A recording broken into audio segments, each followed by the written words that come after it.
President Lincoln, and he's really been remarkable, hasn't he? Part of our overall series about U.S. creeds and Presbyterian creeds or Christian moral writings. It's been a fun ride. With President Lincoln, we have studied his first inaugural address in 1861, and we studied his second inaugural address in 1865. The Gettysburg Address is right in between in 1863. So it's 1863 November. And I forgot that Bob was going to speak about Gettysburg. Is that pretty cool or what? To add all those amazing elements, setting the scene for the Gettysburg Address.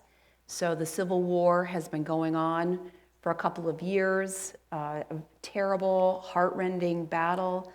Doesn't it just add to the horribleness that it was on the nation's birthday, that the bloodiest battle fought on U.S. soil was right there on America's birthday, and 50,000 casualties. So unimaginable, and what a grief. So I had not thought about that Gettysburg was a battlefield and that President Lincoln was there to dedicate a part of the battlefield to be a dedicated cemetery. So that's why he was there to speak.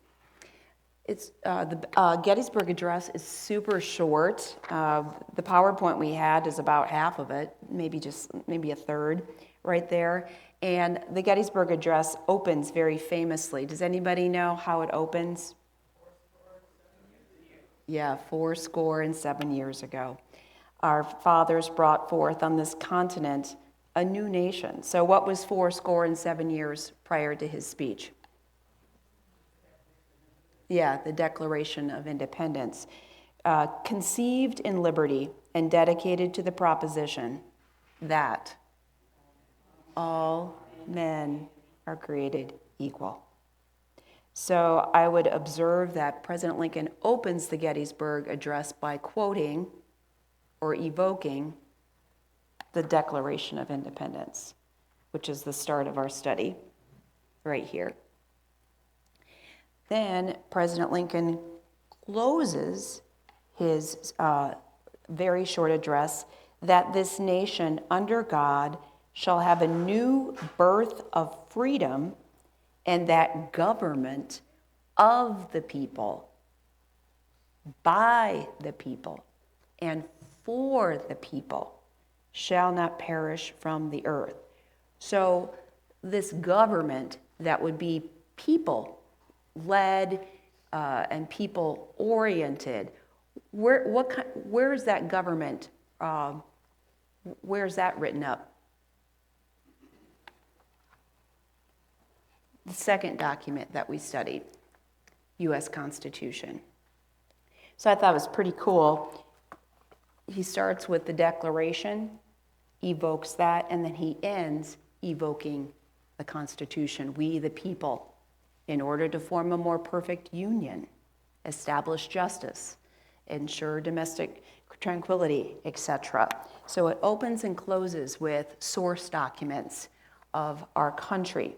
And then in the middle, Lincoln honors the dead who had been fighting for the freedom, and he finally named it freedom for the slaves, black people in the South.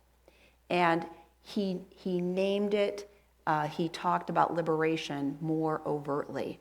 And we didn't hear that in the first inaugural, but here he's like, naming this is the purpose of the war. This is what we're fighting for. We're fighting for freedom for all. And then he does this beautiful poetic thing, lifting up the dead and saying, it's up to we the living. You know, this is what the dead were fighting for, and now it's up to we the living. And what are we the living supposed to be about? So that the dead didn't die in vain, and that's the last line, that this nation under God shall have and I love this phrase, new birth of freedom. He, amid this battle, and he didn't know it, they were losing. The Union was losing.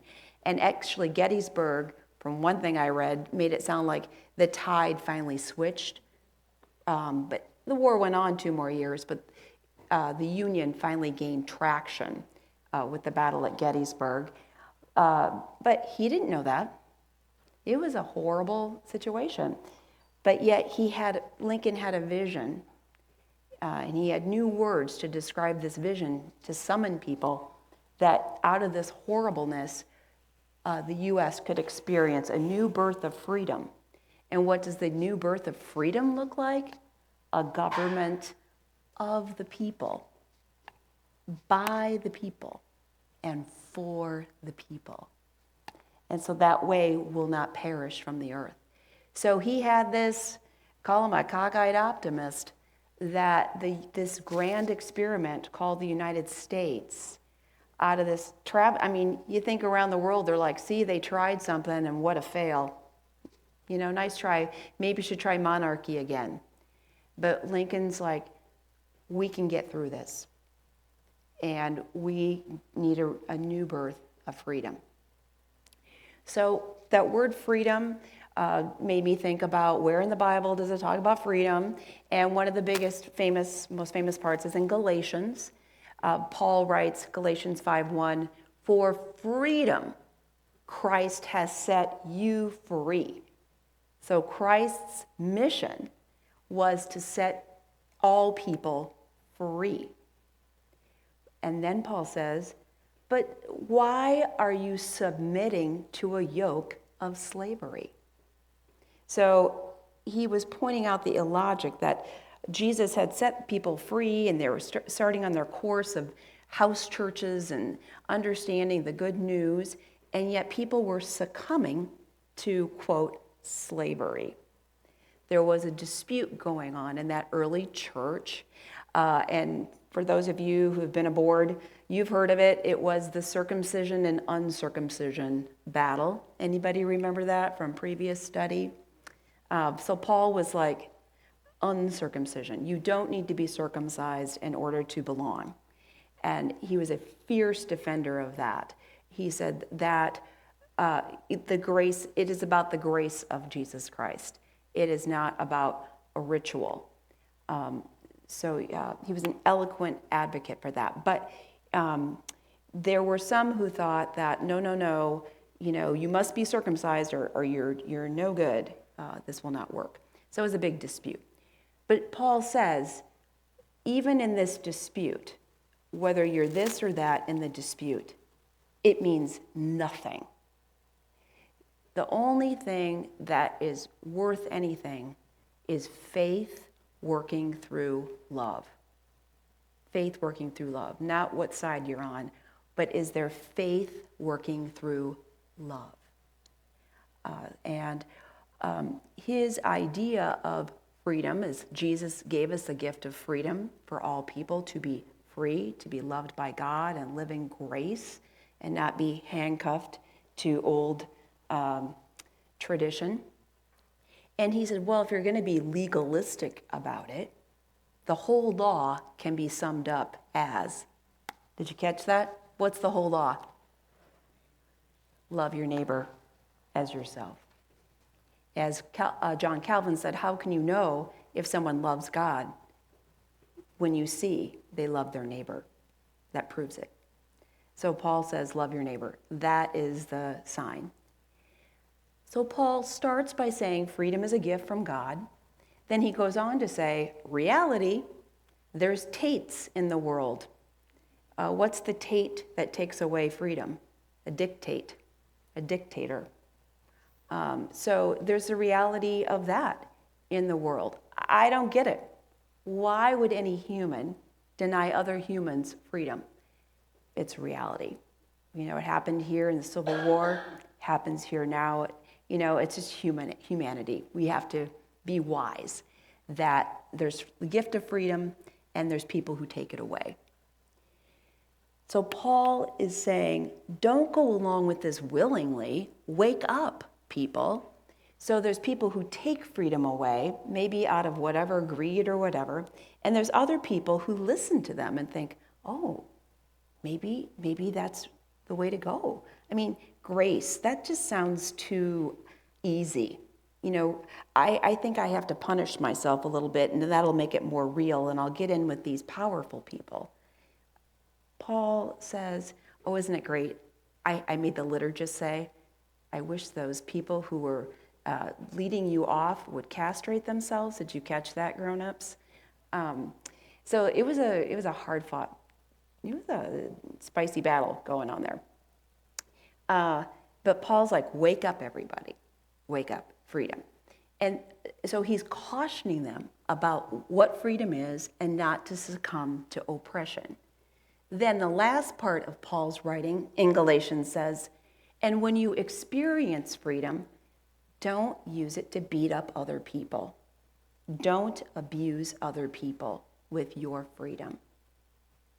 Freedom is the freedom to serve and love your neighbor.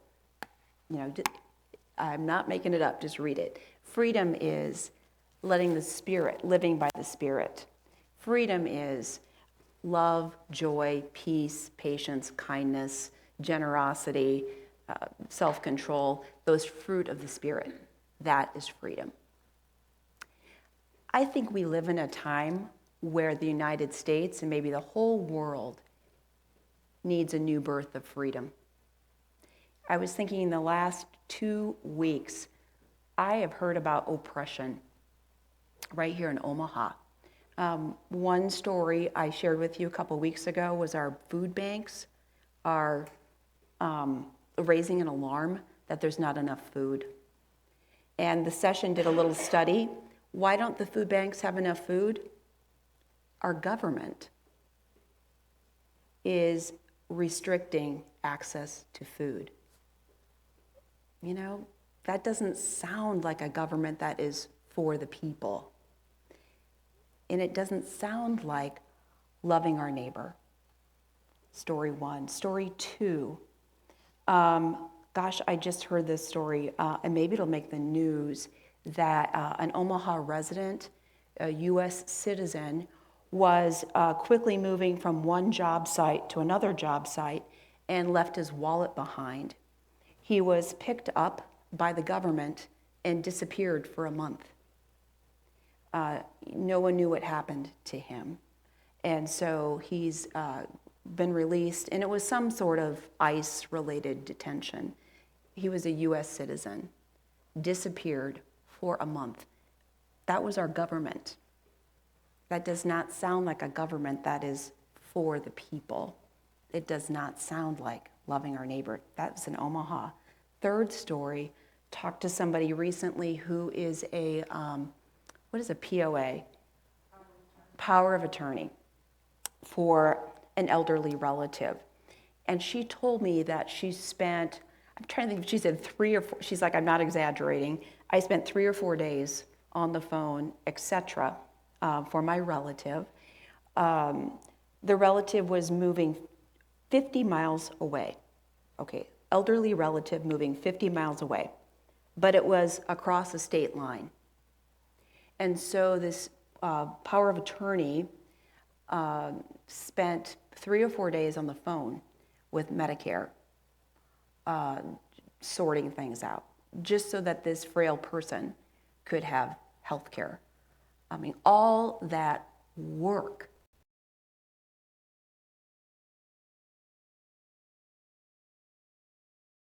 How is that government for the people?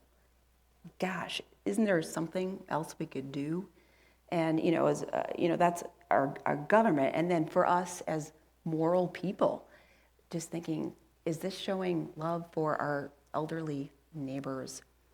It could be kind of depressing, but President Lincoln's words about a new birth of freedom make me think that, Discovery Presbyterian Church, even in this study, we can imagine, rather than being depressed by things, that maybe this is a time of a new birth of freedom. And how do we as Americans, people of faith, go through a new birth of freedom? Lincoln and the Apostle Paul went back to the sources. Lincoln went back to source documents, source matters that show what covenant are we a part of. And Paul went back to core things. What project are we a part of? We're part of the covenant of God, a God of love, a Jesus Christ who's about freedom and a grace for all. And for any of you, if you are in a dispute of any kind, look for the covenant. Look for the agreement. Take it seriously. Hold the covenant before whoever you are with and point to the covenant. It is said that when the Constitution was finalized, Benjamin Franklin walked out into the street of Philadelphia, and a woman came up to him and said, "So which will it be, a monarchy or a republic?" And do any of you know what Benjamin Franklin said?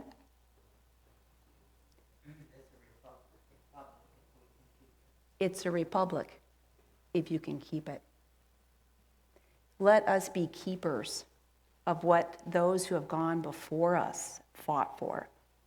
Let us keep the covenant and not just pretend like it's somebody else's job. It is for us, the living, to be part of the covenant. There we can point to whatever covenant we are a part of, and let us be loving and brave. To God be the glory. Amen.